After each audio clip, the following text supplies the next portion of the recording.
हम सभी मिलकर के महामंत्र गायत्री का उच्चारण करें। ओम भूर्भुवः स्वः तत्सवितुर्वरेण्यं भर्गो देवस्य धीमहि धियो यो नः प्रचोदयात्। ओम शन्नो मित्रः शं वरुणः शन्नो भवत्वर्यमा शन्न इंद्रो बृहस्पतिः शन्नो विष्णुरुक्रमः। ओम शांति शांति शांति। महर्षि दयानंद सरस्वती योग संस्थान आर्य समाज महरौनी जिला ललितपुर द्वारा आयोजित विगत 2 वर्षों से लगातार जूम के माध्यम से युवा पीढ़ी को वैदिक धर्म के मर्म को समझाने के उद्देश्य से उन्हें अलंकृत करने के भाव से आर्य रत्न लखनलाल आर्य जी द्वारा आयोजित और संयोजक के संयोजकत्व में इस कार्यक्रम में उपस्थित हमारे मुख्य रूप से जिनका हम लोगों ने अभी बड़ा ही सुंदर भजन के माध्यम से कार्यक्रम को आरंभ पाया और भजन का आनंद लिया, माता कमला हंस जी, पंडित रमेश चंद्र कौशिक जी, माता संतोष सचान जी, बहन दया आर्य जी और बिटिया अदिति आर्य। बड़ा ही सुंदर हे ज्ञान रूप भगवान हमको भी ज्ञान दे दो की भावना से उत्प्रोत होकर भजन का आनंद हम सब ले रहे थे और बहुत सुंदर विवेचन भजन के माध्यम से किया।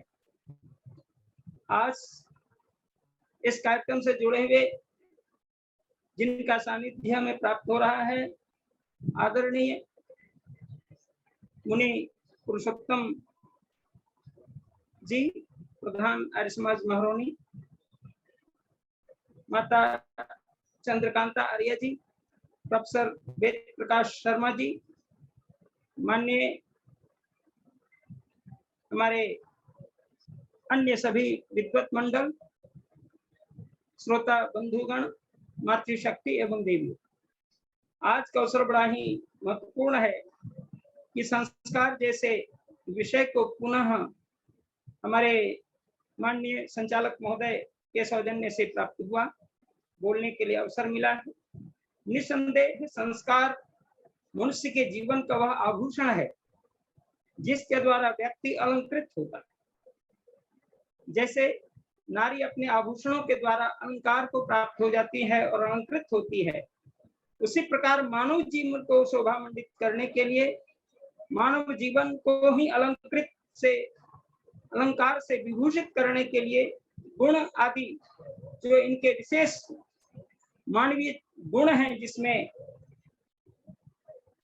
दया करुणा के भाव, सज्जनता के भाव, श्रेष्ठता के भाव उजागर होते हैं, उन समस्त गुणों का यदि अलंकरण चाहिए तो हमें संस्कार के माध्यम से ही प्राप्त हो सकता है।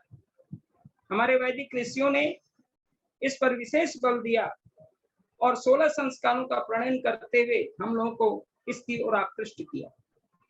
मैं आज जो मुख्य रूप से 10वें संस्कार से लेकर के 16वें संस्कार तक अति संक्षिप्त भाव से व्यक्त कर रहा हूं, क्योंकि पिछले दिनों मैंने 9 संस्कार तक अपनी बातें पूरी कर ली थी। 10वां और 11वां संस्कार अपने आप में बहुत ही महत्वपूर्ण है, क्योंकि इसके द्वारा हम सभी एकजुट होकर के ज्ञान की ओर प्रवृत्त होते, और ज्ञान मनुष्य के जीवन का वह विशेष पहलू है जिसके द्वारा हमें पशुता से मनुष्यता की ओर ले जाता है। आहार निद्रा भय मैथुन च सामान्य में तत्पशुभिः नराणाम धर्मो हि तेषाम् अधिको विशेषो धर्मे नहीं ना पशुभिः समाना। आहार निद्रा भय और मैथुन ये मनुष्य और पशु में बराबर दिखते हैं, लेकिन हमारे अंदर एक परमात्मा ने धर्म की व्यवस्था की है, विवेक की व्यवस्था की है, बुद्धि प्रदान की है, जिसके द्वारा हम सत्य और असत्य का निर्णय करते हैं। सत्य और असत्य के निर्णय को और भी ज्यादा महत्वपूर्ण ढंग से जीवन में अंगीकृत करने के लिए दो महत्वपूर्ण संस्कार, जिसमें उपनयन और वेदारंभ को लिया जा सकता है। उपनयन संस्कारों की श्रेणी में 10वां संस्कार है और वेदारंभ 11वां संस्कार है। ये दो संस्कार मनुष्य को द्विजत्व ही प्रदान करते हैं। और एक मंत्र हम लोग पढ़ते हैं, ओम स्तुता मया वरदा वेद माता प्रचोदयन्ताम पावमानित द्विजानाम आयु प्राणं प्रजाम पशुम कीर्तिं द्रविणं ब्रह्मवर्चसं मह्यं दत्त्वा व्रजत ब्रह्मलोकम। इसमें द्विज की बात आई है। द्विज का मतलब दोबारा जन्म लेना। एक जन्म होता है माता के गर्भ से और दूसरा जन्म होता है गुरु के गर्भ से, अर्थात ज्ञान के गर्भ से। तो वो गुरु ही हमें जन्म देता है और उपनयन गुरु के पास ले जाने का संस्कार है। उपमने पास में, नयन मन ले जाना, अर्थात आचार्य के पास जाने का संस्कार, ज्ञान से अपने आप को जोड़ने का संस्कार, ज्ञान को प्रदीप्त करने का संस्कार ही उपनयन है। उपनयन चश्मा को भी कहते हैं। जैसे हमें जब दृष्टि कम होने लगती है तो हम निकट दृष्टि को लाने के लिए चश्मा का उपयोग करते हैं, उसी प्रकार अंतर चक्षु को खोलने के लिए, ज्ञान की चक्षु को खोलने के लिए, विवेक को पुनः संयमित करने के लिए हम गुरु के पास जाते हैं और गुरु अत्यंत निकटता का भाव लेकर हमें उपनीत करता है, यज्ञोपवीत धारण कराता है, व्रत में बांधता है। और अथर्ववेद के अंदर बड़ा ही प्रसिद्ध मंत्र आया है। अथर्ववेद के कांड 11 सूक्त 5 में आचार्य उपनय मानो ब्रह्मचारिणम प्लुते गर्भमंतः तंग राशि तीसरा विभक्ति तंग जातंग दृष्टो भविष्यन् अभिशयन्ति देवाः। इस मंत्र में बालक को शिक्षा देने के लिए आचार्य उसे स्वीकार करता है और उसे वह जैसे माता अपने गर्भ में पिता की, अपने पुत्र की सुरक्षा करता है और उसे अपनी सांस में बच्चे की सांस को जोड़ता है, अपने भोजन में गर्भ शिशु के भोजन को प्राप्त होता है, भोजन को जोड़ता है। और उसी प्रकार से उसकी नस नाड़ियां, उसकी सांसें, उसकी वाणी, सब कुछ गर्भ से संयुक्त हो जाती हैं और गर्भस्थ शिशु का पोषण माता के माध्यम से ही हो जाता है।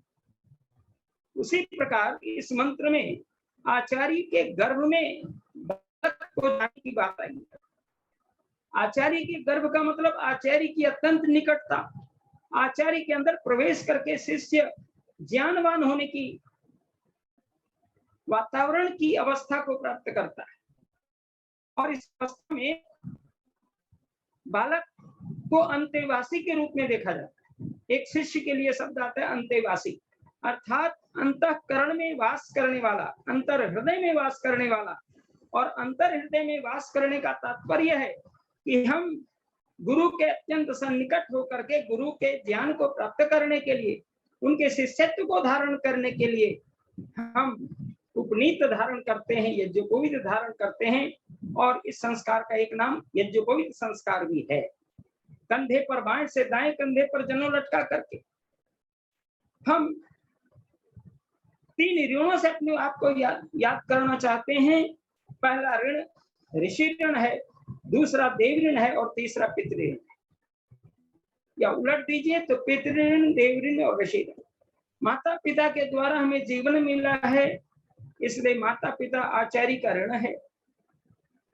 हमें ऋषियों की परंपरा से उदात्त ज्ञान का भंडार प्राप्त होता है, और हम धान को धान, गेहूं को गेहूं, चावल को चावल, अन्य फसलों को जो हम आज नाम के रूप में जान रहे हैं, वह ऋषियों ने अपने वेदों की बातों को अपने अंतःकरण में लेते हुए आद्योपांत अब तक, यूं कह लीजिए कि आज की स्थिति तक, वर्तमान तक लाने का उद्यम किया है। इसलिए ऋषियों का ऋण हमारे ऊपर लदा हुआ है। और एक ऋण है देव ऋण, जो 33 कोटि देवताओं का ऋण, जिसमें अष्टवसु, 11 रुद्र, 12 आदित्य, इंद्र और प्रजापति, जिसमें पृथ्वी, जल, अग्नि, वायु, आकाश, सूर्य, चंद्र, नक्षत्र, 8 वसु ये होते हैं, जिससे सारी योनियां यहीं पर बसती हैं, सारे प्राणी यहीं पर बसते हैं, यही इनके बसने का आधार है, इसलिए वसु देवता है। 11 रुद्र में हमारे अंदर 10 प्राण और जीवात्मा का स्थान है। ये हमारे अंदर है, इसलिए हमें जीवन मिलते हैं, और ये निकल जाएंगे तो हमारा जीवन समाप्त हो जाएगा, इसलिए ये जीवन देते हैं, इसलिए इसका नाम देवता है। 11 रुद्र के बाद 12 आदित्य का स्थान आता है, जो 12 महीनों की चर्चा है। ये 12 महीने जिस तरह से सूर्य की आदि काल से अद्यावधि कंदमूल फलों को हम लोगों के लिए दे रहे हैं परमात्मा की व्यवस्था पर, जिसको दया आर्या ने कहा कि युग बीत गए और आगे बीतेंगे, फिर भी जो कुछ हम देख रहे हैं वो सब प्रगति पथ पर परमात्मा की व्यवस्था पर खूब बहुत चल रहा होता है। कौन देने वाला? वही प्रभु है। इसलिए देवों का देव महादेव परमपिता परमेश्वर की कृपा से ही हम अपने आप को युक्त करने का प्रयास करते हैं, और उस ऋण से उऋण होने के लिए संध्या और स्वाध्याय के द्वारा ऋषि ऋण से उऋण करने का प्रयत्न करते हैं। आज एक वो हो जाएगा अपना एक करना है प्रतिदिन। निष्ठा जी आ चुकी है, एक आज हो जाएगा, एक कल, एक परसों, ऐसे लगातार। अच्छा, थोड़ी देर और। हाँ 5 मिनट कर लीजिए, 5 मिनट। अच्छा, तो इस प्रकार से ये उपनयन संस्कार का अपना एक महत्व है। इसमें यज्ञोपवीत की गांठें बतलाती हैं, 5 गांठें बतलाती हैं कि हम जीवन में 5 व्रतों को धारण करें, और एक मंत्र आता है आगे, ओम अग्ने व्रतपते व्रतं चरिष्यामि तत्ते प्रवृणीमि तच्छकेयम तेन रिध्यासम इदमहं मंडितात् सत्यमुपैमि। उसके पश्चात ओम वायु व्रतपते, फिर सूर्य व्रतपते, चंद्र व्रतपते, व्रतानाम व्रतपते। इन 5 मंत्रों के द्वारा ब्रह्मचारी अग्निहोत्र करता है, घी समर्पित करता है अग्नि में, और अज्ञानता से, असत्यता से दूर हटकर सत्य की ओर प्रविष्ट करता है, असत्य से हटकर सत्य की ओर जाता है। यही उसके जीवन का व्रत है। इसलिए व्रती बनने का संस्कार उपनयन है, और इस उपनयन संस्कार के द्वारा व्यक्ति अपनी जो प्रारंभिक जीवन शैली है, जो माता पिता के द्वारा संस्कारित जीवन शैली है, उसको बदलता हुआ आश्रम की जीवन शैली को प्राप्त करता है, और आश्रम की जीवन शैली को प्राप्त करके वह महान से महत्तर और अंत में महत्तम स्थिति को प्राप्त करता है। इस भावना से इस उपनयन का बहुत ही बड़ा महत्व है, और इस उपनयन संस्कार को बालकों का अवश्य करना चाहिए, बालिकाओं का भी करना चाहिए। बहुत लोग कहते हैं कि बालिकाओं का यज्ञोपवीत संस्कार नहीं होता, लेकिन सज्जनों, बालिकाओं को भी यज्ञोपवीत संस्कार करने का हमारा आधार आया है। रामायण के अंदर एक बहुत सुंदर श्लोक आता है, पुरा कल्पे हि नारीणाम मोंच बंधन विष्यते अध्यापनम च वेदानाम सावित्री वाचनम तथा। इस मंत्र में सावित्री अर्थात गायत्री मंत्र बोलने का अधिकार पूरा कल्प से ही, पुरानी हमारी प्रारंभिक सृष्टि से, आदि सृष्टि से ही ये व्यवस्था दी गई है, और उन्हें भी यज्ञोपवीत पहन करके, ब्रह्मचारिणी होकर के, व्रत धारण करके विद्योपार्जन करने के लिए गुरुकुल में जाने की है। और हमारी इसी जीवन शैली के आधार पर गार्गी, मैत्रेयी, अदिति आदि विदुषी नारियों ने अपने जीवन को महान बना चुकी है। सीता, सावित्री, अनुसुईया, प्रिंगदा, गार्गी, मैत्रेयी, मैत्रायणी आदि शकुंतला जैसी नारियों ने अपने जीवन को व्रती बनाकर यज्ञोपवीत धारण करके गुरुकुल में अध्ययन करते हुए वेद विदुषी गण करके संसार का कल्याण कर चुकी। इसी आधार पर, इस उपनयन संस्कार के आधार पर, इसलिए आवश्यकता है इस उपनयन संस्कार को समय पर करके बालकों को और बालिकाओं को अपने ज्ञान की उन्नति करने के लिए अवसर प्रदान करें। शिक्षा का पूर्ण अधिकार देने का यह संस्कार है। आज जो सरकार कहती है कि हम सबको एक समान शिक्षा देंगे, इसका मूलाधार ऋषियों ने उपनयन संस्कार में और बाद में वेदारंभ संस्कार में रखा है। उपनयन संस्कार की भी अवधियां हैं, अर्थात जिनके माता पिता गुरु आचार्य विद्वान हैं, ब्राह्मण जैसे कर्म से अपने आप को जोड़े हुए हैं, ब्राह्मण वर्ण के हैं, तो निश्चित रूप से वो 8 वर्ष में अपने बालक या बालिका का विधिवत उपनयन संस्कार करें। क्षत्रियों के लिए, जिनके देश रक्षा में जिनका जीवन लगा हुआ है, ऐसे पिता अपने पुत्र का 10 से 12 वर्ष की अवस्था में अपने बालक या बालिका उपनयन करें। वैश्य को 12 से 14-16 तक इसकी अवस्था दी गई है, कहीं कहीं 22 तक दी गई है। इसलिए सबको आगे बढ़ने का संस्कार, और जन्म से चूंकि सब लोग समान हैं और जो पढ़ाने पर भी नहीं पढ़ते, ये जो मूर्खत्वादी गुण विशिष्ट है महर्षि स्वामी दयानंद की शैली में, वही मूलतः शूद्र है, और वह भी छोटा नहीं अपने कर्तव्य निर्वहन करता हुआ जीवन जीने का संकल्प लेता है, और उसको भी वेदाधिकार परमात्मा देते हैं। ऐसा नहीं कि वेद से वंचित उन्हें कर दिया गया। यजुर्वेद के 26वें अध्याय का दूसरा मंत्र प्रमाण में आता है, ओम यथे माम वाचन कल्याणी आवतानि जनेभ्यः ब्रह्मराजन ग्वां शूद्राय चारय च स्वाय चारण। इस मंत्र में ब्राह्मण, क्षत्रिय, वैश्य, शूद्र, भृत्य, नौकर, चाकर, स्त्रियां सबको वेद पढ़ने का समान अवसर दिया गया है। इसलिए आवश्यकता है हम गुरु के साहचर्य में बैठ करके, गुरु के सन्निकट बैठ करके इस आत्मज्ञान की ज्योति को अधिक से अधिक जगाएं और अपनी विद्वत्ता हासिल करें, का विकास करें। यह संस्कार का बहुत सुंदर अवसर शिष्यों को, अर्थात शिष्याओं को भी, या शिष्य शिष्याओं को दोनों को प्राप्त होता है। उसके पश्चात एक और संस्कार जिसका नाम वेदारंभ संस्कार है, यह संस्कारों की श्रेणी में 11वां संस्कार है, और इसमें कहा गया है कि सांगोपांग, गायत्री मंत्र से लेकर के सांगोपांग वेदों का पंडित बनाने के लिए, वेदों का ज्ञानी बनाने के लिए इस संस्कार को करना चाहिए। इसमें देखेंगे गायत्री मंत्र, और इसमें गुरुजन गायत्री मंत्र का उच्चारण 3 बार करवाता है, 3 खंडों में बांटकर करवाता है। ओम भूर्भुवः स्वः तत्सवितुर्वरेण्यम, फिर बोलता है ओम भूर्भुवः स्वः तत्सवितुर्वरेण्यम भर्गो देवस्य धीमहि, फिर तीसरा बार उच्चारण करवाता है ओम भूर्भुवः स्वः तत्सवितुर्वरेण्यम भर्गो देवस्य धीमहि धियो यो नः प्रचोदयात्।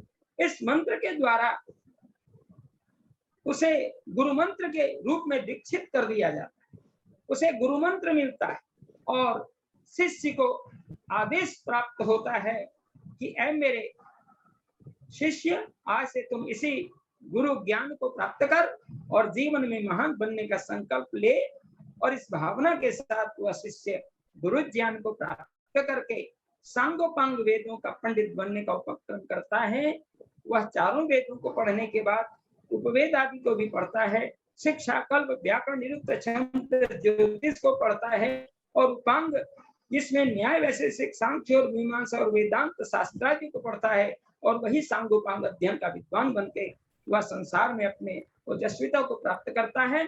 यही इस 2 संस्कारों का मूल मंत्र है, जिसको कहा गया है द्वाभ्याम संस्काराभ्याम जायते सद्विजः, अर्थात मनुष्य द्विजत्व की प्राप्ति करे, इसके लिए सबको समान अधिकार मिला है। इन्हीं शब्दों के साथ मैं अपनी वाणी को विराम देता हूँ। ओम शांति शांति शांति। कल 2 संस्कार हो जाएंगे आपके, ठीक है जी? जी जी जी, हाँ, ऐसे ही क्रम से, हाँ, क्रम से 2 संस्कार होते रहेंगे और 16 संस्कार हो जाएंगे और सब संस्कारवान बन जाएंगे। आज हमारा सौभाग्य है कि हमारे बीच में हमारे विद्यालय स्टाफ से वर्षा सिंह जी जुड़ी हुई, उनका स्वागत है। आइए डॉक्टर निष्ठा विद्यालंकार जी, पंडित नागेश्वर शर्मा जी मुंबई, उनका भी स्वागत है। आइए निष्ठा बहन जी। हम सभी मिलकर एक बार गायत्री महामंत्र के द्वारा अपनी वाणी को पवित्र करेंगे। ॐ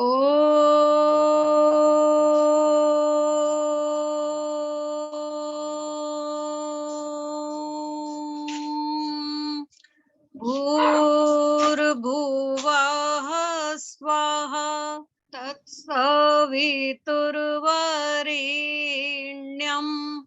भर्गो देवस्य धीमहि धियो यो नः प्रचोदयात्। ॐ यतो यतः समीहसे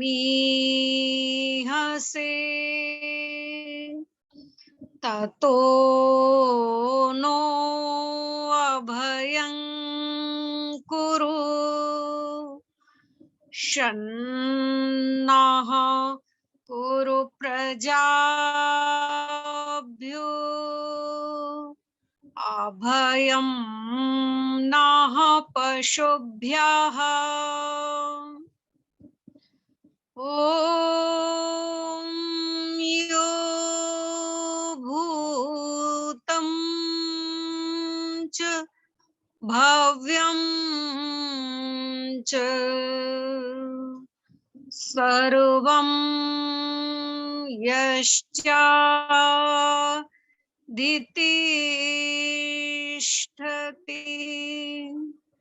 स्वर्यस्य च केवलं तस्मै ज्येष्ठाय ब्रह्मणे नमः। तस्मै ज्येष्ठाय ब्रह्मणे नमः। तस्मै ज्येष्ठाय ब्रह्मणे नमः।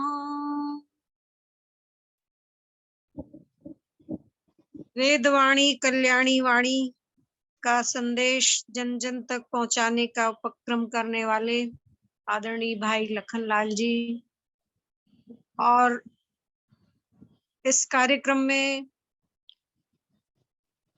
समय समय पर अपने ज्ञानोपदेश को देने वाले हमारे आचार्य डॉक्टर व्यासनंदन जी, आदरणीय श्री नागेश शर्मा जी, प्रीति शर्मा जी और भी अन्य सभी विद्वत जन, माता चंद्रकांता जी, अनिल जी, वेद प्रकाश जी, पुरुषोत्तम मुनि जी, सभी प्रबुद्ध वर्ग और आपकी भाई लखन जी की सभी सहयोगी टीम,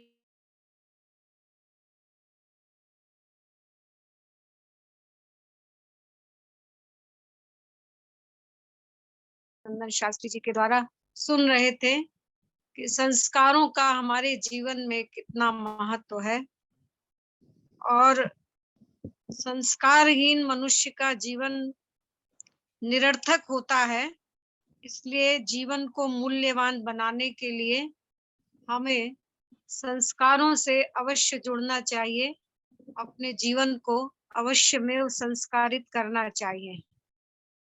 और ये विधि और निधि, ये दोनों ही चीजें महर्षि दयानंद सरस्वती ने हमें प्रदान की हैं, जिसके द्वारा हम अपने जीवन को परिवर्तित, संशोधित और संस्कारित करते रहें। इन्हीं संस्कारों का ही जो हमारे जीवन में महत्व है, जिनके द्वारा मनुष्य को मनुष्य बनाने की प्रक्रिया चलती है, परिवर्तित होती है, उसी के ही प्रसंग में एक वेद मंत्र में आपके सम्मुख उद्धृत कर रही हूं, जिसमें मानव जीवन को समुज्ज्वल बनाने के लिए 6 पशु पक्षियों की दुष्प्रवृत्तियों को त्यागने का निर्देश दिया गया है और वह मंत्र बड़ा ही प्रचलित मंत्र है, वेद का मंत्र है और बहुतायत लोगों को ये मंत्र कंठस्थ भी होगा। उलूकयातुम शुश्लूकयातुम जहिष्वयातु मुत कोकयातुम सुपर्णयातु मुत गृध्रयातुम दृश्य देव प्रमृण रक्ष इंद्रा। ये मंत्र है और इस मंत्र में इंद्र को अर्थात ऐश्वर्यशालीन परम पिता परमात्मा को संबोधित करते हुए कहा गया कि हे परम पिता परमात्मा, आप हमारे अंदर से उलूक, संस्कृत में उलूक कहते हैं उल्लू को, और यातुम का अर्थ है चाल और जही का अर्थ है छोड़ना, हमारे अंदर से उल्लू की चाल को, और शुश्लूक कहते हैं भेड़िए को, भेड़िए की यातुम चाल को, और श्व यातुम कुत्ते की चाल को, और कोक यातुम कोक या चिड़ा की चाल को, और गृध्र यातुम गिद्ध की चाल को, और सुपर्ण यातुम नीलकंठ की चाल को। उसी तरह से प्रमृण, प्रकृष्ट रूप से, मृड माने मसल दो, जैसे सिलवट्टे पर हम किसी चीज को पीस देते हैं, ऐसे ही इन 6 पशु पक्षियों की दुष्चालों को हमारे अंदर से मसल करके रख दो। तो ये यहाँ पर हम परमपिता परमात्मा से प्रार्थना करते हैं, क्योंकि ये 6 दुष्प्रवृत्तियां जिस मनुष्य के अंदर हावी हो जाती हैं तो वह मनुष्य विनाश से नहीं बच सकता। तो पहली जो दुष्प्रवृत्ति है वो है उल्लू की यातुम चाल को त्यागने का। तो उल्लू जो है वो अज्ञानता का प्रतीक है। 5 प्रकार के क्लेश बताए गए हैं, अविद्या, अस्मिता, राग, द्वेषा, विनिवेशा, पंच क्लेशा। ये 5 क्लेश हम सभी मनुष्यों को सताते रहते हैं। हम सभी मनुष्य इन 5 क्लेशों से ग्रसित रहते हैं, और इन 5 क्लेशों का जो मूल है वो है अविद्या। इसलिए आगे लिखा है अविद्या क्षेत्र मुत्तरे साम प्रसुप्त तनु विच्छिन्नो दाराणाम। अविद्या ही इन समस्त क्लेशों की जननी है, क्योंकि ये अज्ञान का प्रतीक है, और अज्ञान जो है वो अंधकार का प्रतीक है, और उल्लू को अंधकार ही प्रिय है, उसको प्रकाश में दिखाई ही नहीं देता, उसको उजाला पसंद ही नहीं है। अगर दिन के 12 बजे जिस समय सूर्य अपने भरपूर यौवन में हो, उस समय अगर आप उल्लू से पूछें कि भाई इस समय तो सर्वत्र प्रकाश ही प्रकाश छाया हुआ है, सूर्य जो है बहुत ही तीव्र किरणों को सर्वत्र बिखेर रहा है, तो उल्लू तो यही कहता है कि अभी तो सूर्य निकला ही नहीं। तो भर्तृहरि ने आगे लिखा कि नो लूको यदि दिवा पश्यति सूर्यस्य किम दूषणम। अगर उल्लू को दिन के प्रकाश में दिखाई नहीं देता तो इसमें सूर्य का क्या दोष है, अर्थात सूर्य का कोई दोष नहीं है, क्योंकि उसका प्रकाश तो सबके लिए बराबर ही फैल रहा है, विकीर्ण हो रहा है। तो इसलिए एक बार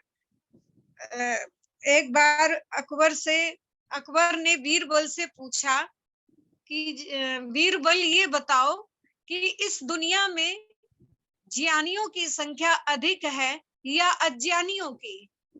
तो बीरबल ने अकबर से कहा, जहां पनाह, इस प्रश्न का उत्तर देने के लिए मुझे 1 सप्ताह का अवकाश चाहिए।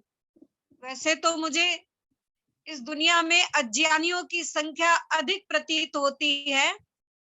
तो जब अकबर ने कहा कि वो कैसे सिद्ध करके बताओ, तब बीरबल ने उनसे 1 सप्ताह का समय मांगा, और जैसे ही 1 सप्ताह का समय बीरबल को मिला तो वो समय पाते ही बीरबल ने एक कुशल मोची के द्वारा सामान्य आकार के मनुष्यों से एक बहुत बड़े आकार का जूता का जोड़ा बनाने का निर्देश दे दिया। मोची ने उस जूते में बढ़िया सलमे सितारे सब लगा करके और सामान्य व्यक्तियों के आकार से भी एक बहुत बड़े आकार का जूते का जोड़ा तैयार करके दे दिया। अब उस जूते के जोड़े में से एक जूता ले करके बीरबल ने शहर की जामा मस्जिद में रख दिया। अब प्रातः काल जब उस मस्जिद में इमाम आया तो उसने देखा कि ये इतना बड़ा जूता, ये किसी साधारण मनुष्य का तो हो नहीं सकता। निसंदेह कल रात को यहाँ अल्लाह ताला आए होंगे और अपने वापस लौटने की निशानी के रूप में ये जूता यहाँ छोड़ गए होंगे। अब उसने उस जूते को अल्लाह ताले का जूता समझ करके माथे से लगाया और चूमा, और उसके बाद उसने ये विचार किया कि अगर इस अल्लाह ताले के जूते को इस मस्जिद के चबूतरे पर रखवा दिया जाए तो मैंने तो अल्लाह ताले के जूते का दर्शन कर ही लिया है, क्या अच्छा होगा कि नगर की सारी जनता भी अल्लाह ताले के जूते का दर्शन करके सवाब हासिल कर लेगी। अब ये सोच करके उसने उस जूते को चबूतरे पर रख दिया और शहर की जितनी जनता उधर से निकलती होती तो वो अल्लाह ताले के जूते का दर्शन करती हुई, माथे पर लगाती हुई, चूमती हुई निकलती जाती। अब ये दृश्य देख करके पुनः उस इमाम के मन में एक बात आई कि क्यों ना इस जूते को एक पालकी पर रखवा करके और पूरे शहर में घुमवा दिया जाए, तो जो शहर के बड़े बड़े गणमान्य और बहुत ही संभ्रांत लोग हैं वह भी अल्लाह ताले के जूते का दर्शन कर लेंगे जो यहाँ आकर के नहीं कर पा रहे हैं। अब बढ़िया एक सजी धजी पालकी मंगाई गई और उस पालकी में अल्लाह ताले के उस जूते को प्रतिष्ठित किया गया। अब उस पालकी को उठाने वाले लोगों में ही होड़ लग गई। कोई कहता है अल्लाह ताले के जूते को हम उठाएंगे, कोई कहता है हम उठाएंगे। जैसे तैसे पालकी उठी, अल्लाह अकबर के नारों से जमीन आसमान गुंजायमान हो रहे थे। इतने में ही ये खबर जाकर किसी ने अकबर को भी दे दी और कहा कि इस तरह से लोग अल्लाह ताले के जूते का दर्शन कर रहे हैं और क्या अच्छा हो कि आप भी चलकर कर लें। अब जैसे ही अकबर उस पालकी के सम्मुख उपस्थित हुए और उन्होंने पालकी से वो जूता निकाला और जूता निकाल करके माथे से लगाया, जैसे ही उसको चूमना चाहा वैसे ही पीछे भीड़ में से निकल करके बीरबल ने उसके साथ का दूसरा जूता उनके सामने प्रस्तुत करते हुए कहा, जहाँपना ये जूता तो मेरे पर बाबा का है। अगर आपको विश्वास ना हो, ये रहा इसके साथ का दूसरा जूता। अब क्या हुआ कि वो अकबर जो थे वो इस दृश्य को देख करके लज्जित हो गए, पानी पानी हो गए। तभी बीरबल ने उनसे कहा कि जहाँपना अब तो आप बखूब समझ गए होंगे कि इस दुनिया में मूर्खों की संख्या अधिक है या बुद्धिमानों की, ज्ञानियों की संख्या अधिक है या अज्ञानियों की। तो जिस प्रकार से नेत्रहीन व्यक्ति को दिन होने का आभास नहीं हो पाता, वैसे ही ज्ञान के अभाव में अज्ञानी व्यक्ति को भी ज्ञान का आभास नहीं हो पाता। तो इसलिए यहाँ पर जो व्यक्ति केवल अपने आप को, जहाँ बहुत हरितिमा है, जहाँ बहुत ज्यादा प्रसन्नता है, उत्साह है, वहां वो अपने को अवसादग्रस्त समझता है, और जहाँ निराशा छाई हुई है वहां बहुत अपने को प्रसन्न समझता है। तो कहा कि जो व्यक्ति इन सारी चीजों को छोड़ करके बस 99 के फेर में ही लगा रहता है, सारा दिन बस लक्ष्मी की प्राप्ति में लगा रहता है। जैसे कि आप जानते हैं कि हंस का वाहन सरस्वती है और दुर्गा का वाहन शेर है, ऐसे ही लक्ष्मी का वाहन उल्लू माना गया है। तो अहरनिश जो केवल धन प्राप्ति में ही लग्न रहते हैं, संलग्न रहते हैं, तो मानो वो उल्लू की ही चाल का अनुसरण कर रहे हैं। और संसार में ऐसे लोगों की संख्या बहुत अधिक है। इसलिए शायर ने कहा कि उल्लू कया तुम जही, उल्लू की चाल का त्याग कर देना चाहिए। और क्यों कर देना चाहिए? इसलिए कर देना चाहिए कि बर्बाद चमन के करने को जब एक ही उल्लू काफी हो, और हर शाख पे उल्लू बैठा हो, अंजाम गुलिस्तां क्या होगा। इसलिए कहा उलूक या तुम जय। और दूसरी चाल है शुश्लूक या तुम, भेड़िए की चाल का भी हम अनुसरण ना करें, क्योंकि भेड़िए के अंदर भी दो दुष्प्रवृत्तियां होती हैं। एक तो वो क्रोधी स्वभाव का होता है और दूसरा उसमें क्रूरता बहुत होती है। श्री राम शर्मा शिकारी नाम के एक बहुत बड़े विद्वान व्यक्ति हुए हैं और उन्होंने शिकार नाम की एक पुस्तक लिखी है। और उस पुस्तक के अंदर उन्होंने क्रूरता और वीरता का अंतर स्पष्ट करते हुए लिखा है कि क्रूरता और वीरता में अंतर क्या होता है।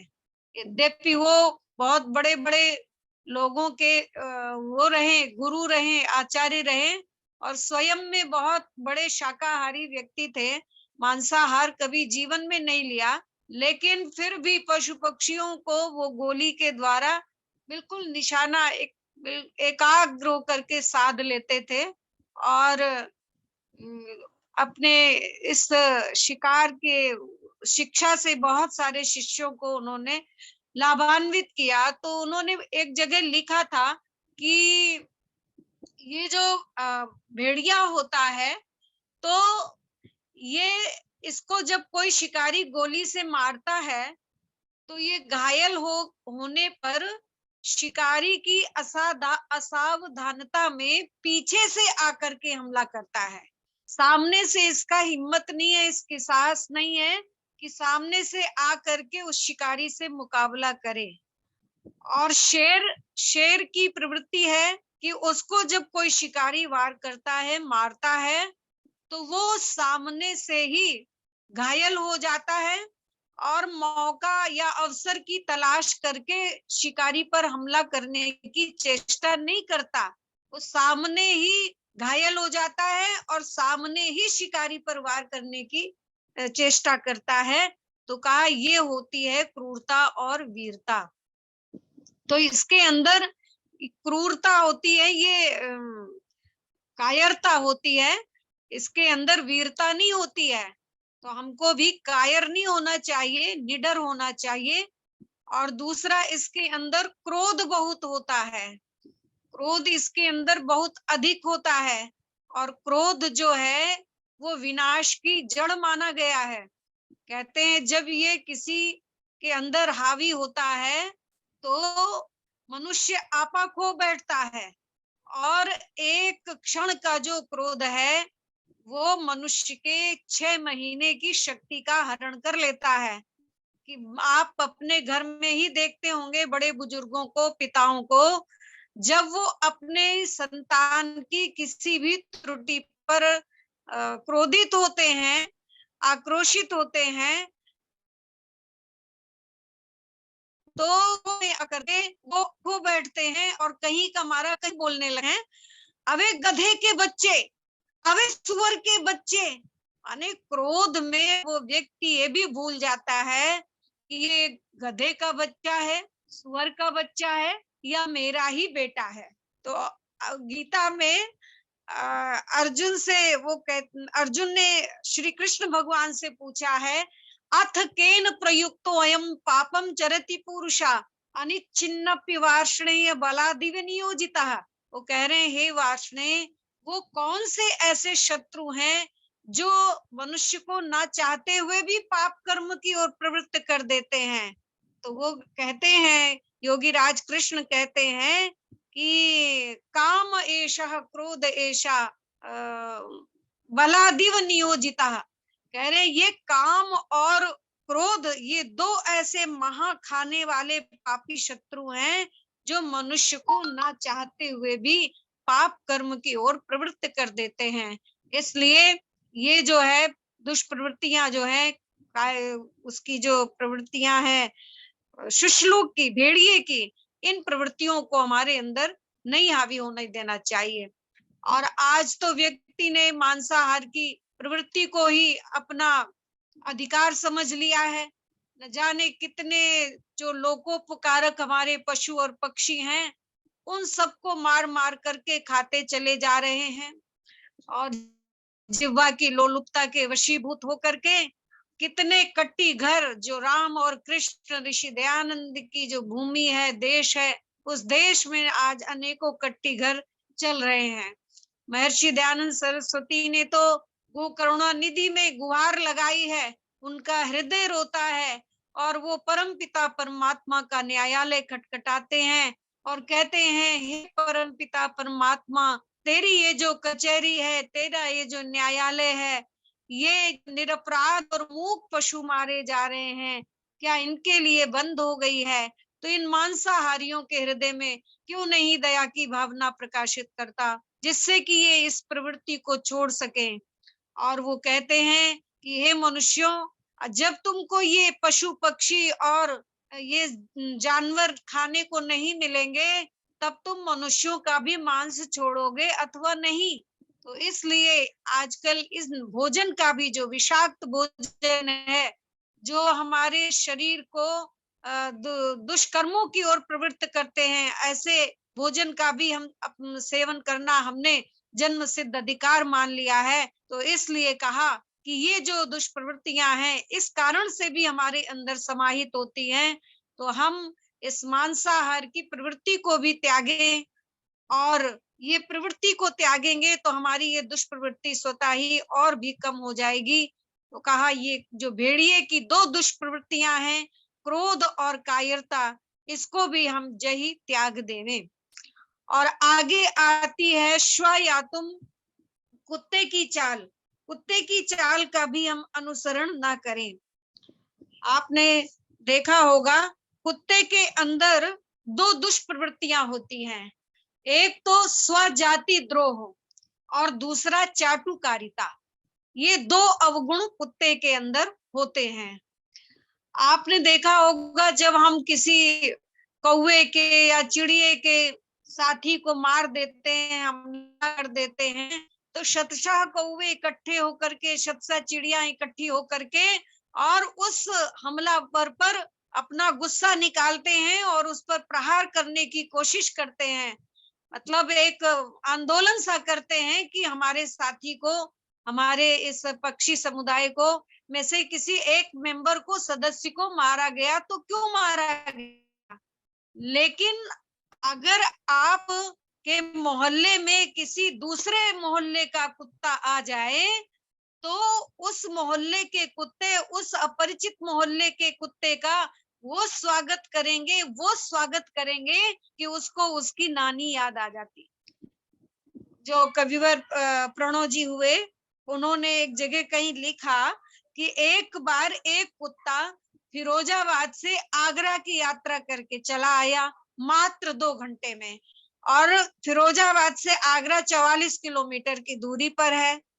तो जब वो दिखाई नहीं दिया 2 घंटे तक, तो किसी व्यक्ति ने उससे पूछा, तुम दिखाई नहीं दिए इतनी देर तक, कहाँ चले गए थे?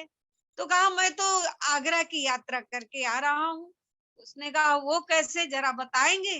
तो बोले, यहाँ हमारे भाइयों की ही मेहरबानी थी, जब मैं यहाँ से निकल रहा था, वो बोले, अरे कहाँ जाते हो, कहाँ जाते हो? और इस तरह से बोल करके उन्होंने जो मेरा स्वागत किया, विदाई दी, उनकी कृपा से मैं 15 मिनट में एतमादपुर पहुंच गया, और फिर वहां से 15 मिनट में मैं टूंडला पहुंच गया, फिर वहां टूंडला के बाद 15 मिनट में राजा के ताल पहुंच गया। राजा के ताल के भाइयों का भी जवाब नहीं था, उन्होंने जो मेरे को स्वागत किया, विदाई दी, उनकी कृपा से मैं 15 मिनट में आगरा पहुंच गया। और आगरा के भाइयों का तो कमाल ही क्या कहना। उन्होंने जैसे ही देखा, उन्होंने कहा अरे अरे अरे तुम कहाँ चले आए अपनी ड्यूटी छोड़कर यहाँ, चलो जाओ अपने रास्ते। तो बस सीधे मैं दौड़ता हुआ जिस क्रम से मैं गया था उसी क्रम से मैं लौटता हुआ अब फिरोजाबाद पहुंच गया हूँ। इस तरह से 2 घंटे में मेरी यात्रा हो गई। तो इसके अंदर ईर्ष्या बहुत होती है। भर्तृहरि ने लिखा है एक जगह कि इस दुनिया में 3 प्रकार के व्यक्ति होते हैं, उत्तम, मध्यम, अधम। उत्तम प्रकृति के देवता की कोटि वाले व्यक्ति होते हैं जो दूसरे की सहायता करते ही रहते हैं, करते ही रहते हैं, देते ही रहते हैं, बदले में कोई अपेक्षा नहीं रखते। और दूसरी श्रेणी के वो होते हैं जो मनुष्य कोटि के होते हैं, दूसरे का भी भला हो और उसके साथ साथ हमारा भी भला हो। और तीसरे जो अधम श्रेणी के लोग हैं वो राक्षस प्रकृति के लोग होते हैं कि मेरा पेट हाउ मैं न जानू काऊ, बस मेरा स्वार्थ सिद्ध होना चाहिए, किसी का भला होता हो ना होता हो उससे हमें क्या मतलब। लेकिन कहते हैं चौथे वो भी व्यक्ति हैं कि मतलब उनका नुकसान हो जाए, दूसरे का नुकसान हो जाए, उसके लिए वो अपना भी नुकसान करने के लिए उद्यत रहते हैं। कहा ऐसे व्यक्तियों के लिए मैं आज तक नहीं समझ पाया कि उनको मैं कौन सी उपाधि से विभूषित करूं। एके सत्पुरुषः परार्थ घटकाः स्वार्थं परित्यज्य सामान्यास्तु परार्थ मुद्यम भृतः स्वार्था विरोधेन ये तेमी मानुष राक्षसाः परहितम स्वार्थाय निघ्नन्ति ये तो घ्नन्ति निरर्थकम परहितम ते के न जानी महे। कहा मैं ऐसे लोगों को आज तक जान ही न पाया कि मैं उन्हें कौन सी उपमा से विभूषित करूं कि दूसरे का नुकसान हो जाए, उसके लिए अपना भी नुकसान करने के लिए तत्पर बैठे हैं, टेके न जानी महे, ये कह रहे हैं भट्टाचार्य जी। तो एक शायर ने लिखा कि अपने मन में डूबकर, अपने मन में डूबकर पाजा सुरागे जिंदगी, तू अगर गैरों का नहीं बनता तो मत बन, अपना तो बन। अरे दूसरे का नुकसान हो उसके लिए अपना नुकसान उठाने को तैयार बैठा है, तो ये बात तो कोई बुद्धिमत्ता की प्रतीत नहीं होती। कहते हैं जब गांव में छप्पर उठाए जाते हैं ना, तो उसमें 3 तरह के व्यक्ति होते हैं। एक तो वो होते हैं जो अपने शरीर से सामर्थ्य प्रदान नहीं कर सकते, सहायता प्रदान नहीं कर सकते, लेकिन जो एन केन प्रकारेण छप्पर को छाने में लगे होते हैं, पूरा समर्पण कर देते हैं कि किसी तरह ये छप्पर रख जाए, तो ऐसे लोगों का वो उत्साह वर्धन करते हैं और कहते हैं और जोर लगा के, और जोर लगा के, और जोर लगा के उत्साह बढ़ा दीजिए, तो गिरता हुआ व्यक्ति भी जो है विजय प्राप्त कर लेता है। और तीसरे कहते हैं वो होते हैं कि जब छप्पर छाया जा रहा होता है तो थुन्नी पकड़ के लटक जाते हैं। कहते हैं ये छप्पर रखा जा रहा है तो आखिर क्यों रखा जा रहा है। वो केकड़े होते हैं, जैसे केकड़ा ऊपर कोई चढ़ते हैं तो नीचे वाले केकड़े उसकी टांग में अपनी टांग फंसा के उसको नीचे गिराते हैं, ऐसे ही ये व्यक्ति होते हैं, ईर्ष्यालु व्यक्ति। कहते हैं एक बार एक गांव में ईर्ष्यालु व्यक्ति रहता था, न खाने को अन्न, न पहनने को वस्त्र और न सिर ढकने को छत, लेकिन ईर्ष्या उसके रोम रोम में व्याप्त थी।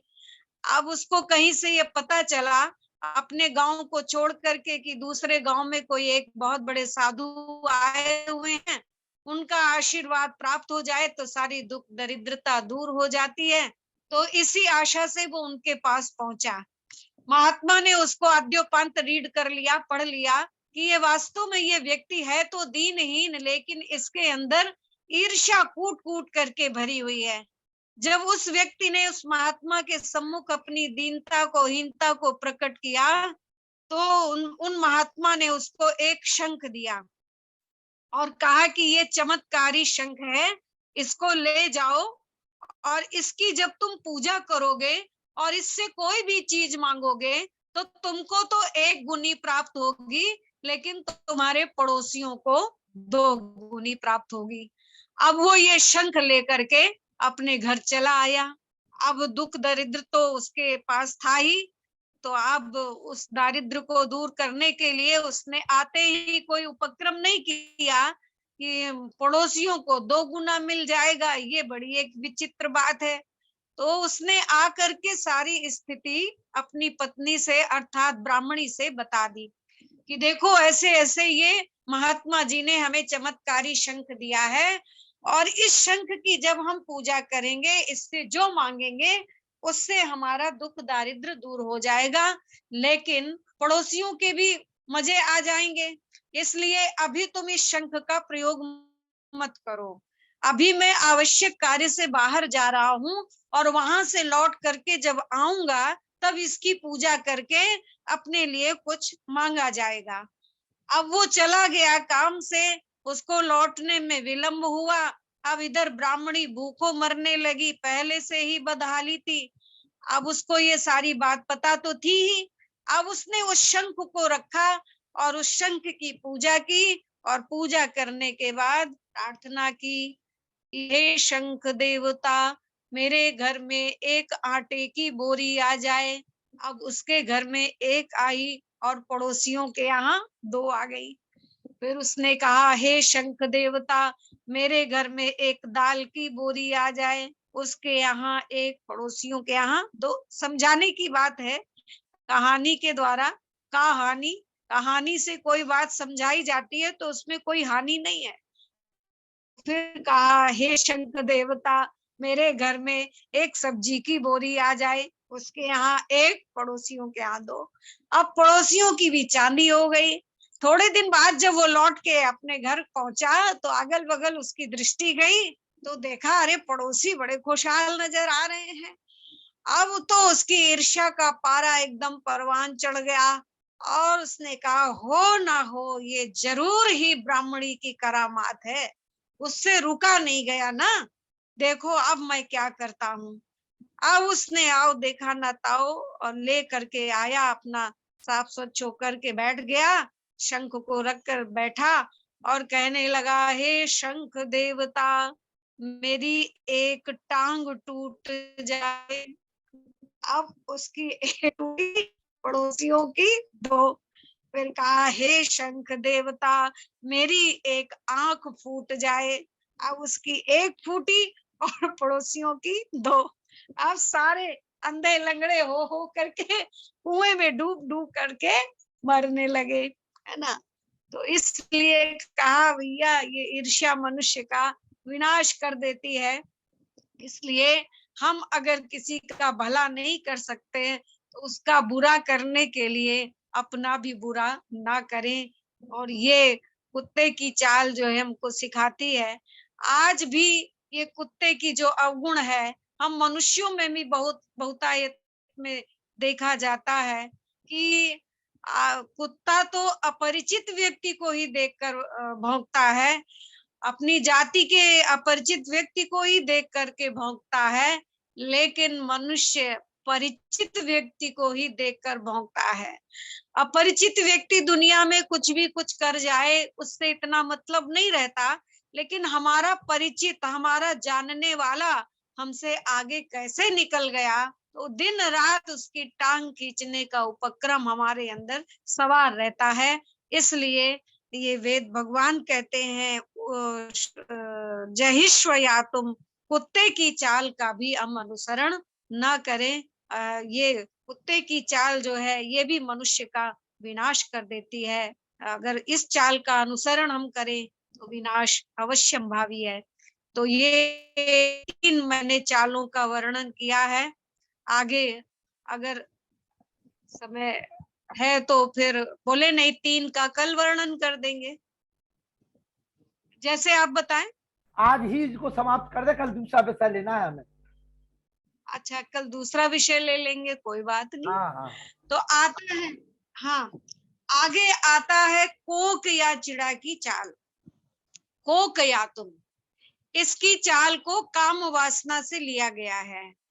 श्लोक आया है कि नो लूको दिवा पश्यति काकौ रात्रौ न पश्यति अपूर्वा को अपि कामांधो दिवा नक्तनम पश्यति। कह रहे हैं कि उल्लू को दिन में नहीं दिखाई देता और कौवे को रात्रि में नहीं दिखाई देता, लेकिन ये कामी व्यक्ति ऐसा होता है कि जिसे दिन और रात्रि दोनों में ही नहीं दिखाई देता है।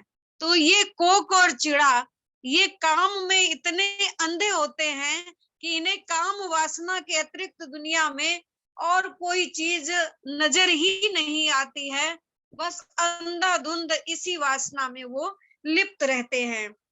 इसलिए और ये जो कोक की या चिड़ा की चाल, इसको खंजन पक्षी की भी उपमा दी गई है। खंजन पक्षी अत्यंत कामुक होता है और इसी तरह से ये काम वासना इस पक्षी के जो दुष्प्रवृत्ति है, ये जिस कामी मनुष्य में भी संसार में उसे काम वासना के अतिरिक्त कोई दूसरा पदार्थ, कोई दूसरा दृष्टिगोचर ही नहीं होता है और इतना अंधा हो जाता है कामी व्यक्ति कि कहा है कामा तुराणाम भयम न लज्जा।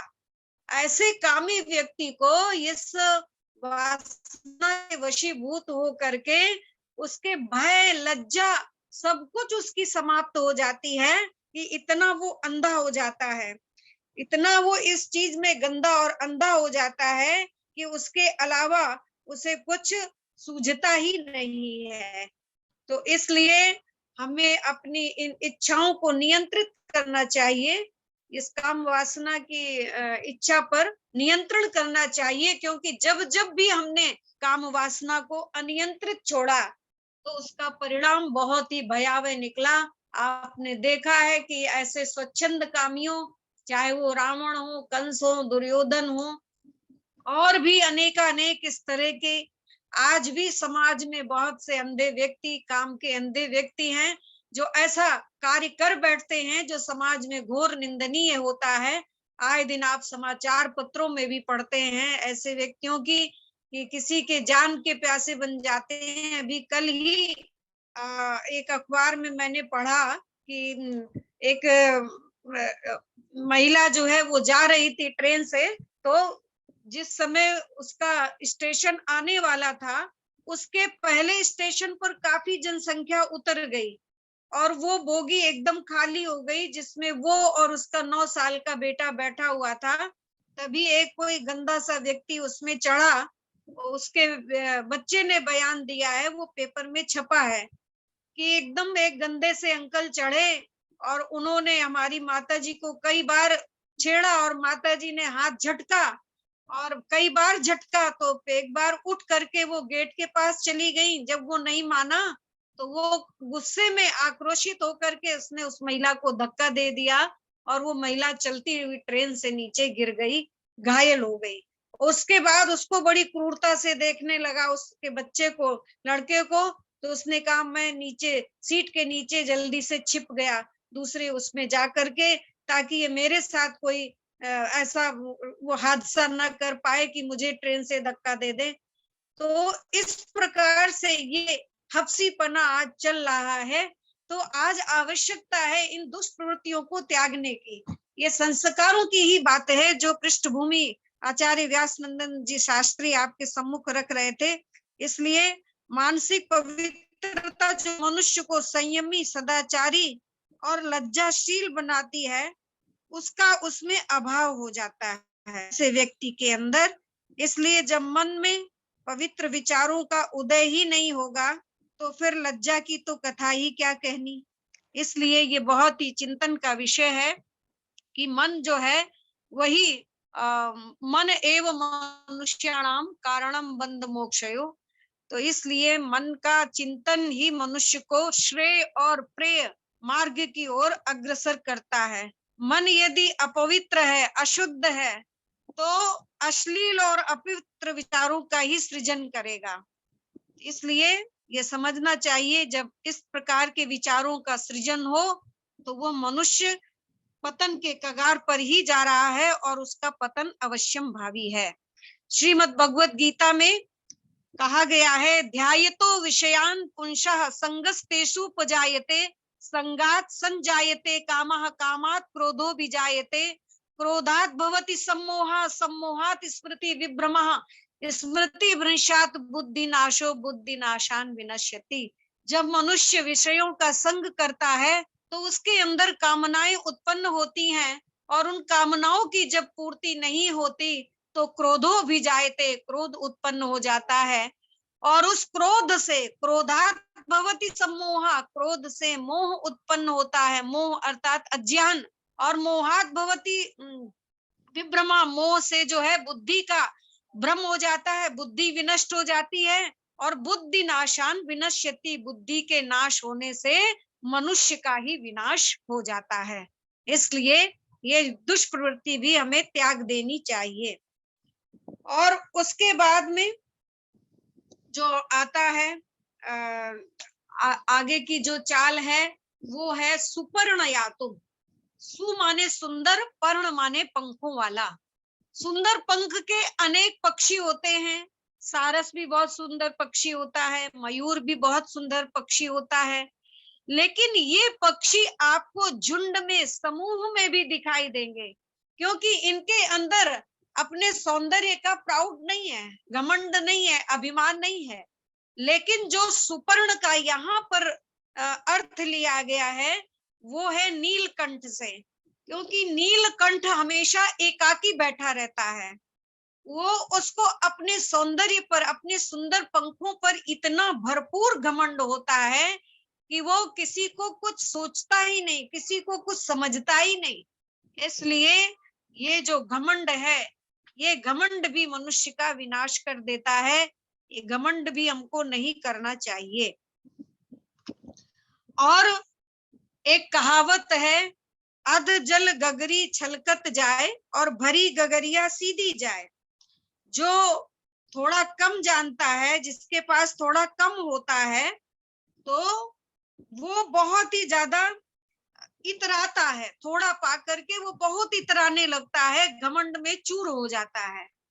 और जो भारी भरकम होते हैं वो भारी भरकम होते ही हैं, अपने संयमित उसमें रहते हैं, तो इसलिए वो बजते नहीं है। थोथा चना बाजे घना, थोड़ा पा करके अल्प विद्या भयंकरी, जो थोड़ा सा ही पा करके और उनको अपने अभिमान का ठिकाना नहीं रहता है, तो इसलिए थोड़ा पा करके, पथिक जी ने गीत लिखा है, लगे पेड़ों पे फल ज्यों ही झुके सब डालियां उनकी, मगर ऐश्वर्य को पा करके इतराना नहीं चाहिए। थोड़ा बहुत ऐश्वर्य मिल गया, उसको पा करके, चाहे वो विद्या का ऐश्वर्य है, धन का ऐश्वर्य है, और भी बहुत चीजों का ऐश्वर्य हो सकता है, तो हमें वृक्षों की डालियों की बात नम हो जाना चाहिए, विनम्र हो जाना चाहिए।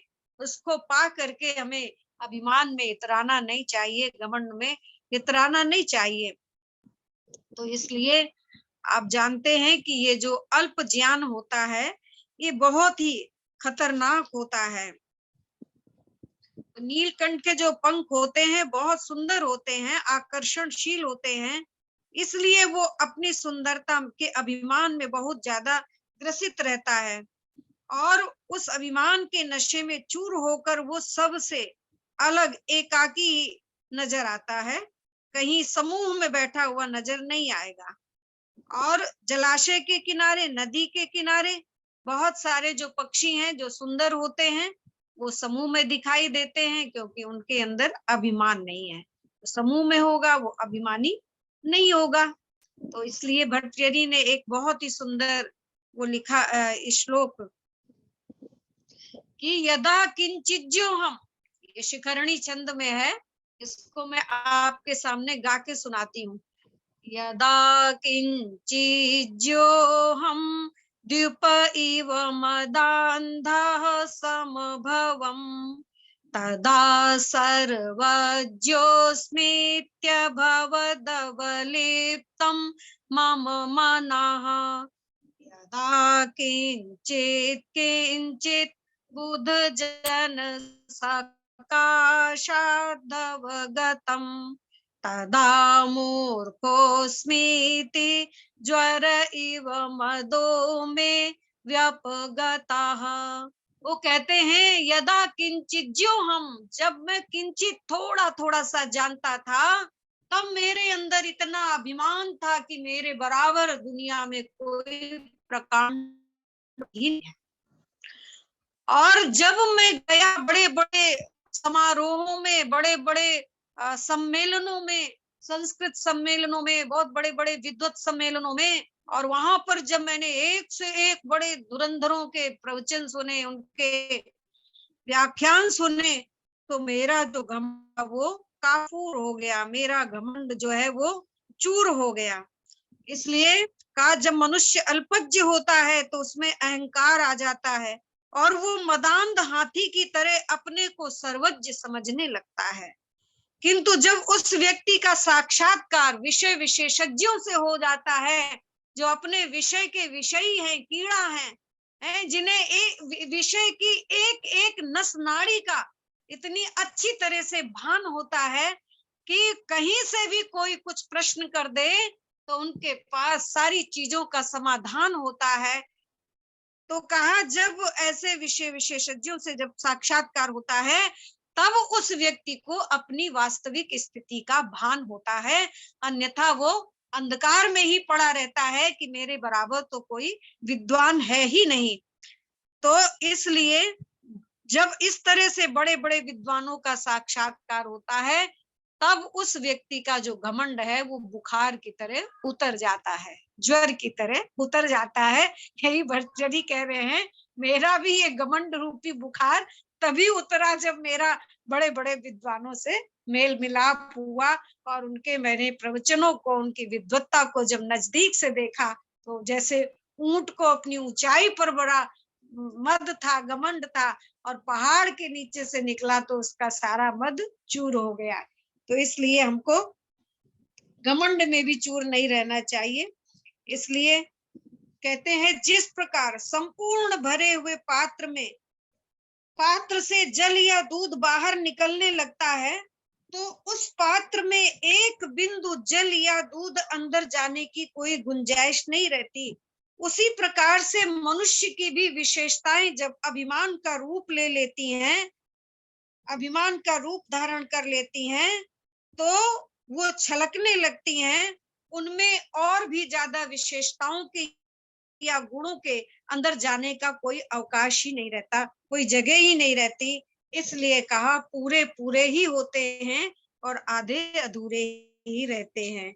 इसलिए भारी भरकम बनना चाहिए, थोड़ा पा करके हमें घमंड करना चाहिए। कवि ने कहा संपूर्ण कुंभो न करोति शब्दम, अर्धो घटो घोष मुपैति नूनम, विद्वान कुलीनो न करोति गर्वम, गुणैर्विहीना बहु जल्पयन्ति। गुणों से विहीन व्यक्ति बहुत जल्प करता है, बहुत परिवाद करता है, गुणगान गाता है, और उसका होता कुछ भी अंश नहीं है। इसलिए भरा हुआ घड़ा कभी शब्द नहीं करता, और आधी जो गगरिया है वो छलकती हुई ही चली जाती है।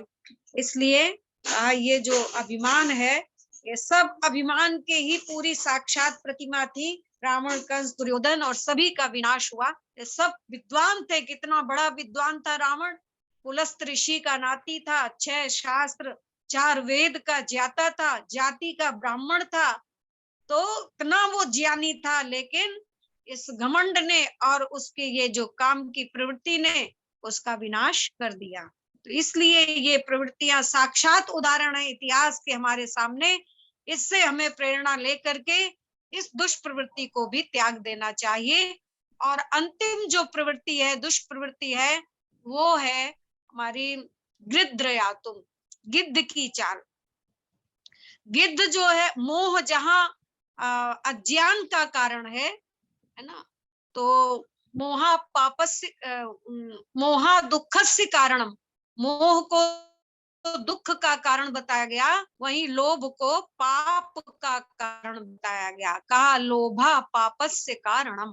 कहते गृध्र आकाश में कितनी भी ऊंचाई पर उड़ान भर रहा हो, लेकिन जैसे ही नीचे शव देखता है, वैसे ही भद्द से आकर उस पर टूट पड़ता है, गिर जाता है। ऐसे ही इस गिद्ध जैसी जो दुष्प्रवृत्ति लालच की है, ये जिस मनुष्य के अंदर भरी होती है, वो व्यक्ति अपने जीवन में कितने भी ऊंचे पद पर क्यों न प्रतिष्ठित हो जाए, लेकिन जैसे ही खाने की बात आएगी वो वहां आकर के गिर पड़ेगा, टूट पड़ता है।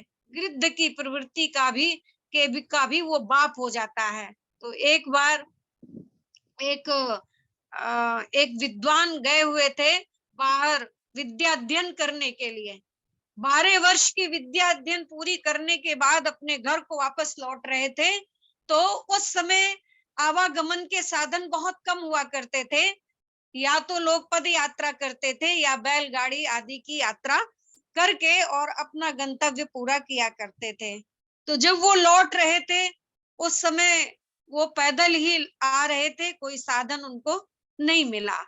ऐसे अभी हम भी 25 साल पहले जब आए स्नातक करके, तो उस समय सबसे पहला कार्यक्रम 94 में मैं निकली थी स्नातिका बन करके। तो 94 में या 95 में पहला कार्यक्रम लखीमपुर खीरी का शताब्दी समारोह था। उसमें मुझे यज्ञ का ब्रह्मा बनाया गया और 19 साल में ही मैंने स्नातिका कर रही थी। तो उस समय 20 या 21 वर्ष की रही होंगी। तो मैं वहां गई, यज्ञ का ब्रह्मत्व किया, थोड़ा मोड़ा प्रवचन दिया, थोड़ा अपना भजन आदि गाया। वहां आस पास के गांवों की बड़ी जनसंख्या आती थी शताब्दी समारोह में। बहुत बड़ा पंडाल पूरा भरा होता था।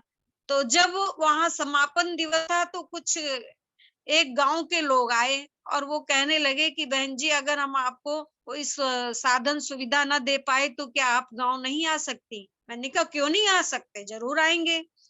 तो कहने लगे वैसे यहाँ जो प्रधान जी हैं उनके क्रशर चलते हैं, उनके पास गाड़ियां हैं, हम उनसे निवेदन कर लेंगे कि वो आपको मेन रोड तक छोड़ दें।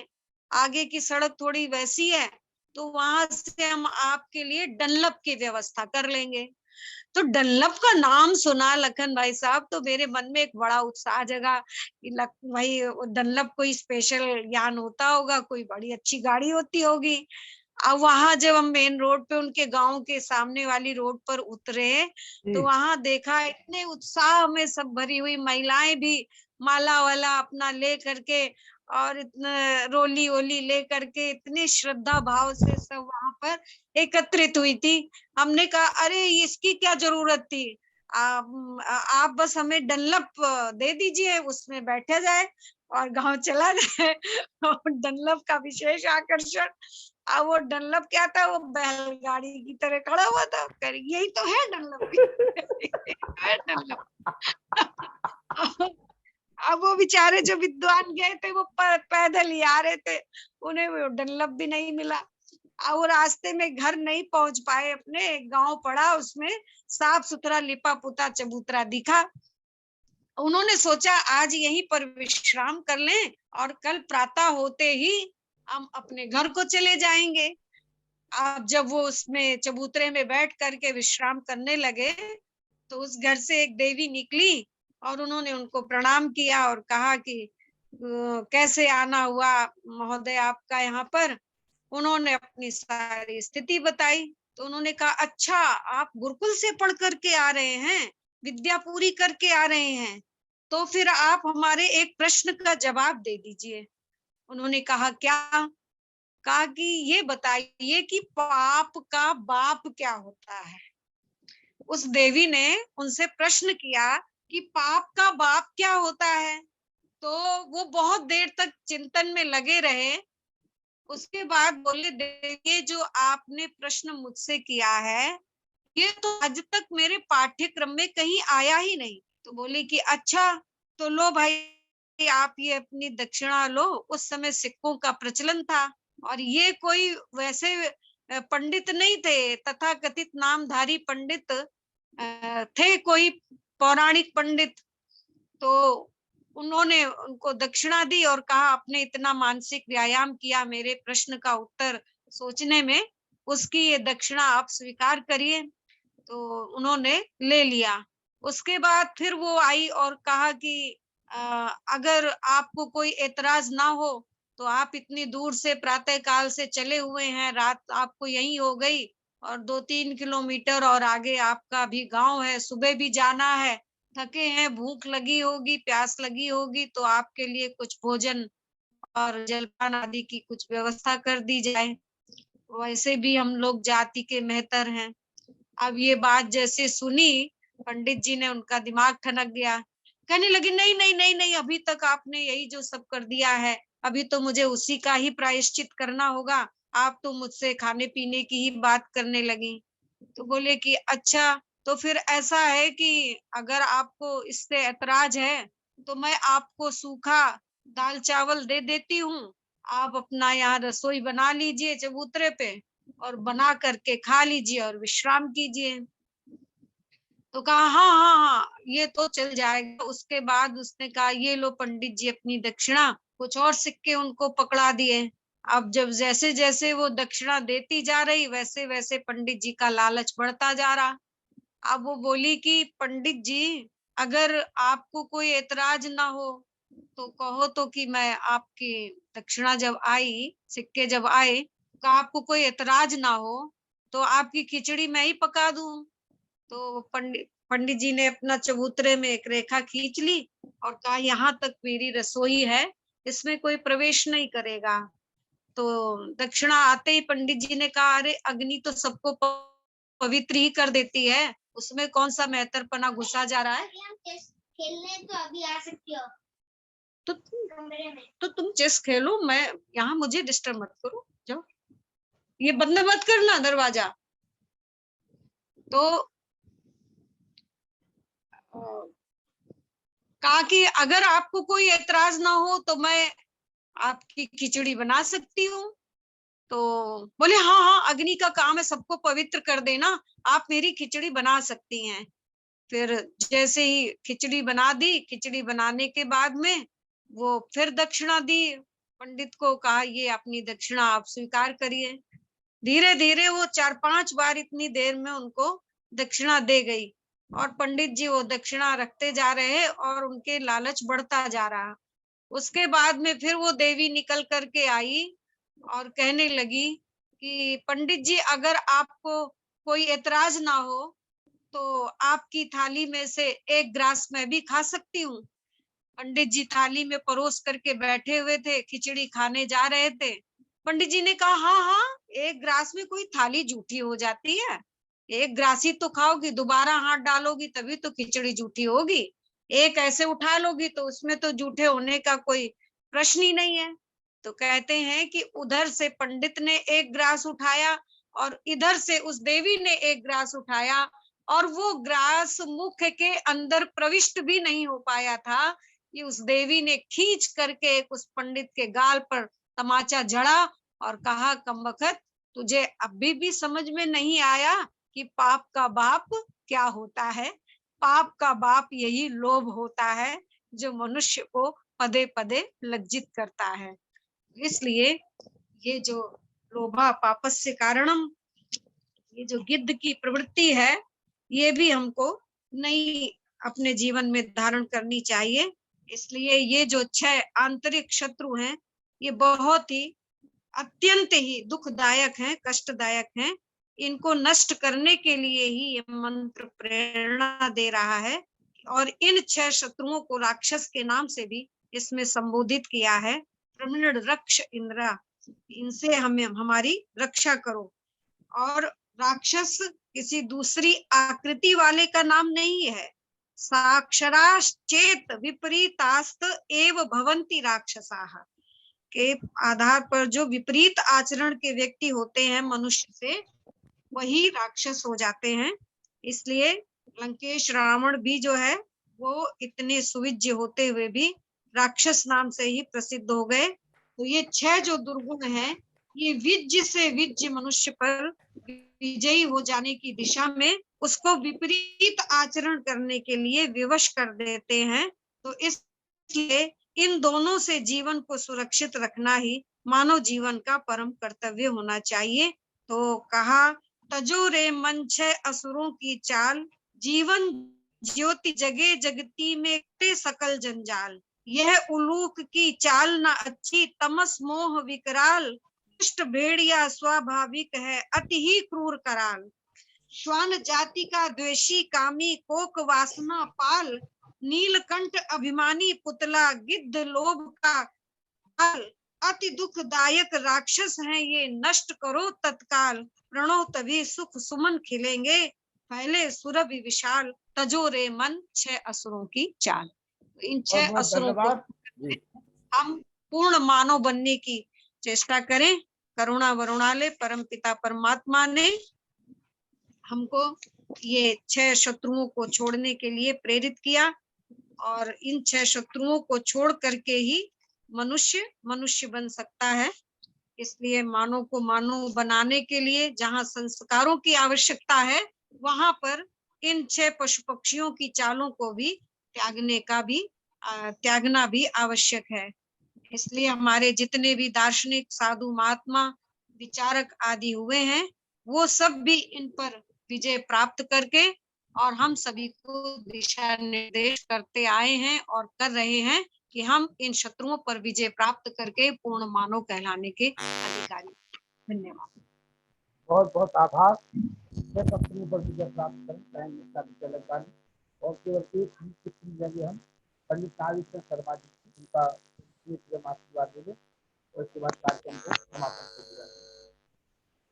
कल पुनः एक नए विषय के साथ डॉक्टर निष्ठा विजय अलंकारी को आप करेंगे। सम्मानित नागेश्वर शर्मा जी बहुत ही नागेश जी सुंदर सारगर्भित। जी नमस्ते बहन जी। नमस्ते नमस्ते। बहुत सुंदर सारगर्भित और सरल इतने सारे उदाहरण आपने आज के व्याख्यान में दिए हैं पूरी कहानी की एक किताब बन के तैयार हो जाए। तो बहुत ही सरल और अच्छे शब्दों में आपने इतनी सुंदर बातों को बतलाया। वेद के उपदेश को इतना सरल करके सबके सामने रखा। आपका बहुत बहुत धन्यवाद है। और सभी श्रोताओं को निश्चित रूप से अपने जीवन में उन्नति के लिए वेद की इन आज्ञाओं का पालन करना चाहिए और इसे समझ अपनी संतानों को भी इसी प्रकार से योग्य बनाने का प्रयास करना चाहिए। ऋषि दयानंद ने जहाँ वेद का पढ़ना पढ़ाना सुनना सुनाना हमारा परम धर्म बतलाया है, उनकी भावना यही है कि ये वेद का ज्ञान जो समस्त मानव जाति के कल्याण के लिए परमपिता परमेश्वर ने हमको वरदान के रूप में दिया है, ये वरदान हम अपने जीवन में प्राप्त करें। इसको पढ़ें, पढ़ाएं, सुने और सुनाएं, तभी वास्तव में हमें सब प्रकार की विद्याओं से यथोचित लाभ प्राप्त होगा। और यह बात निश्चित रूप से ध्यान में रखें कि इन सब विद्याओं का जो आदि मूल है वो वही परमेश्वर है। इसलिए जैसे बहन जी ने कहा कि अहंकार कभी मन में नहीं लाना चाहिए, तो ये सब विद्या, ये सारा वैभव, ये सारा धन उसी परमेश्वर का है। इस बात को सदैव ध्यान में रखते हुए अपने जीवन में विनम्रता भाव को धारण करते हुए अपने जीवन को श्रेष्ठ बनाने का प्रयास करना चाहिए। हम लोग रोज यही प्रार्थना करते हैं, उदुत्तमम वरुण पाशमस्मदवादमम विमध्यमम श्रथाय। हमारे बंधनों को हे परमेश्वर छुड़ा दो आप। और बंधन तभी छूटेंगे जब हम उन्हें स्वयं छोड़ने का प्रयास करेंगे। अहंकार के बंधनों को, लोभ के बंधनों को, मोह के बंधनों को हम वेद विद्या के द्वारा छुड़ाते चले जाएं। तो बहुत ही सुंदर व्याख्यान। आदरणीय बहन जी का बहुत बहुत धन्यवाद और इस कुशल संयोजन के लिए आदरणीय लखनलाल जी का बहुत बहुत धन्यवाद। समय बहुत अधिक हो गया है, इसलिए मैं यहीं अपनी वाणी को विराम दूंगा। धन्यवाद। आनंद अग्रवाल जी एक शब्द। आदरणीय डॉक्टर निष्ठा विद्या अलंकार जी, व्यासनंदन शास्त्री जी, नागेश शर्मा जी, चंद्रकांता बहन जी, सबको बहुत बहुत सादर प्रणाम। आज बड़ा संयोग ही कहेंगे इसको कि व्यासनंदन शास्त्री जी ने संस्कारों से बात स्टार्ट की थी और उन्हीं संस्कारों को कैसे पल्लवित और पुष्पित किया जाए और कैसे उनको आगे संवारा जाए अपने जीवन में, उसकी व्याख्या के रूप में डॉक्टर निष्ठा विद्या अलंकार जी ने बहुत ही सुंदर व्याख्यान दिया। वाकई ये सभी बहुत ही प्रेरणादायक व्याख्यान था और अगर हम इन सब अपनी दुर्गुणों पर विजय प्राप्त कर सकें तो वास्तव में अपना जीवन सफल बना सकते हैं। निष्ठा विद्या अलंकार जी का और शास्त्री जी का तो धन्यवाद है ही है, साथ ही लखन जी आपको और पुरुषोत्तम दुबे जी को भी बहुत बहुत धन्यवाद कि आप इतने परिश्रम के साथ इतना अच्छा कार्य कर रहे हैं। आपको बहुत बहुत शुभाशीष। धन्यवाद। मुनि पुरुषोत्तम नरूला जी, आप कौन से आर्य समाज से जुड़े हैं गुड़गांव में? मैं गुड़गांव में तो नहीं, इधर अभी गुड़गांव में मैं अभी आया हूँ। पहले मैं दिल्ली में था तो विकासपुरी में जाता था। अच्छा, विकासपुरी मैंने देखा है कहीं, क्योंकि अच्छा। मैं 4-5 साल जनकपुरी में रही थी। अच्छा, हाँ, जनकपुरी आर्य समाज में भी मैं गया हूँ 1-2 बार। C3 में। मुनि पुरुषोत्तम वैसे आई वानप्रस्थी बिलोंग टू सहारनपुर यूपी। जी, सहारनपुर से बिलोंग करता हूँ। धन्यवाद। सहारनपुर में आर्य समाज में। खलासी लाइन गई हूँ वहाँ। सहारनपुर में? हाँ, अच्छा, हाँ, खलासी लाइन का। 2001 या 2 में। हाँ, चलिए वहाँ मुनि जनकपुरी पुरुषोत्तम वानप्रस्थी जी, मुनि जी बाद में करते हैं बात। मैं नंबर भेज दूंगा दोनों लोगों को। मुनि जी, ओम स्वानि देव सवितर दुरितानि परातु यद्भद्रम तन्न आतु। परमात्मा हमारे समस्त दुर्गुणों को, जैसे कि हमारी आज बहन डॉक्टर निष्ठा विद्यालंकार जी ने छठ ऋतुओं के बारे में हम लोगों को बताया है। इसके पूर्व में हमारे सम्मान्य डॉक्टर व्यासनंदन शास्त्री जी काफी लंबे अरसे से पूरा संस्कारों की चर्चा करते हुए भी अभी अपने मुकाम पर नहीं पहुंच पा रहे हैं। और लखनलाल जी ने कह दिया कि दो संस्कार अभी और आपको आगे समय दिया जाएगा। सर हमारे नागेश चंद्र शर्मा जी, सभी के लिए साधुवाद। और हमारे बीच में दया जी, आदित्य आर्य, हमारी बिटिया संतोष सचान जी, चंद्रकांता माता जी, नरूला जी, प्रकाश शर्मा जी, हरिमर्दन सिंह जी हमारे जुड़ते हैं, बहुत अच्छे उत्साही हैं और से इन बातों को सुने आप लोगों को। और बहन हमारी मिथिलेश गौड़ जी, सभी मैं जिनको देख रहा हूँ जिनको नहीं देख रहा हूँ सभी के लिए सादर नमस्ते करते हुए सभी का हृदय से आभार व्यक्त करता हूँ। और हमारी बहन निष्ठा जी ने तो बहुत ही अच्छे प्रकाश डाला हुआ, जैसा अभी हाल हमारे नागेश जी बता रहे थे। तो मैं समझता हूँ कि हम लोग समझ लीजिए, हम सभी का हृदय से आभार व्यक्त करते हैं। हरद्वाज लाल जी, अरे एक हमारा भी, हाँ जी नमस्कार जी। हम जरा कुछ एक क्वेश्चन था, अभी आचार्य जी ने 16 संस्कारों में कुछ बात करी थी, तो उन्होंने आयु 3 की बताई, चौथे की बताई नहीं। एक ब्राह्मण का 8 साल, क्षत्रिय का 16, वैश्य का 22, बकाया तीसरे का तो शूद्र का बताया ही नहीं उन्होंने। तो ये क्या, इसको क्या अगले कल बताएंगे ये क्या? कल बताएंगे कल बताएंगे वो कल, क्योंकि उन्होंने 3 की बताई है ना। एक का कल बताएंगे, क्योंकि इनकी 3 की बताई। एक का कल बताएंगे। अच्छा इसको, अच्छा तो इसे रखना जरा, कल रखेंगे, कल बताएंगे। आज शांति पाठ कराएंगे। आइए वेद प्रकाश शर्मा जी। चौथे का संस्कार होता नहीं है, चौथे का अरे होता है, कल बताएंगे कल। चलिए ठीक है। अरे होता है भाई, कैसे नहीं होता है? हम तो चौथे के करा रहे हैं भाई, हम तो चौथे का कराने में लगे हैं। आप कह रहे होता नहीं है, मैं कराऊंगा चौथे का। चलिए आइए वेद प्रकाश शर्मा जी। ओम द्रौ शांति अंतरिक्षगम शांति पृथ्वी शांति रापा शांति रौषधय शांति वनस्पतय शांति विश्वे देव शांति ब्रह्म शांति सर्वं शांति शांतिरेव शांति श्यामा शांति रेदि ओम शांति शांति शांति। जो बोले सोवे सत्य सनातन वेद धर्म की जय, गुरुवर विज्ञानंद की जय, महर्षि दयानंद की जय, पुरुषोत्तम श्याम की जय, योगी राज कृष्ण की जय,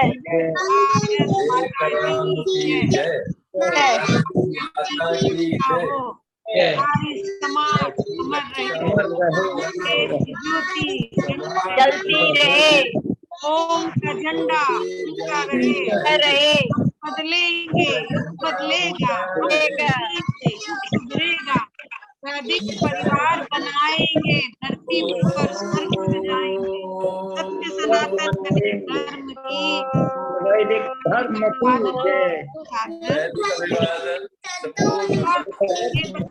बहुत आगे जाएंगे। वेद प्रकाश जी आगे ये बहुत संस्कारी बनेंगे।